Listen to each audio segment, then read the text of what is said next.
Today, I'm going to give you a concept that I think is really handy. It's going to come in handy time and time again when you're going through something and you feel that panic, when you just kind of want to spiral emotionally and you're not immediately going into problem solving mode. Remember this.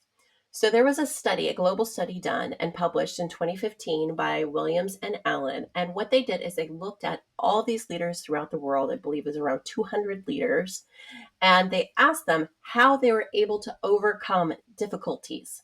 And what they did is they aggregated all of their narrative responses into characteristics. So they discovered the second most common characteristic that helped leaders move from this trauma they're experiencing or something that happened into, um, you know, problem solving mode. What they discovered was this concept of resilience to cause rejection. So, this is a sort of a hardiness concept. And the idea is instead of spiraling, this is a tactic you can use and rely on time and time again to intervene when you begin to think, oh no, you begin to think of the worst, and then jump into problem solving mode. Let me give you a personal example. In 2008, I had just moved to Seattle and I had moved from a small town where I grew up to the big city. And I was excited and I had my first big corporate job. I was in HR and I was a staffing recruiter. So I was helping place people in jobs. It was great. And then 2008, recession.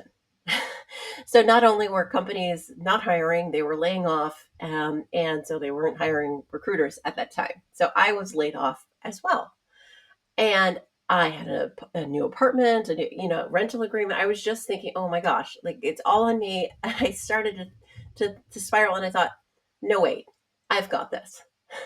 And this is that resilience to cause rejection mentality. And what I did in that moment, that same day that I was laid off, as I thought about what I could do then to get another job right then. And I remembered that, I was cocktailing on the weekend to make friends. And I remembered how kind of empty it was and how they really needed to be better and getting more customers.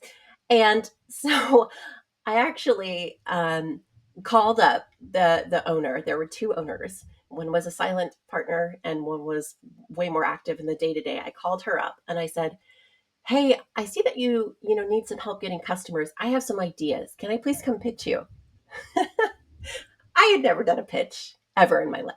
Okay, so it's pretty young, but I just said that, right? Because I'm not going to be rejected. I'm going to find my own way, and I'm going to live my goals. I wasn't willing to give up on my goals, and so she said, "Sure, you can pitch." So she got the other owner together. The next day, I all that night I worked on my presentation deck, and I laid out all these different marketing tactics that they could use to attract customers. And my pitch at the end was, you should hire me to do this work. And I want the best cocktailing shifts.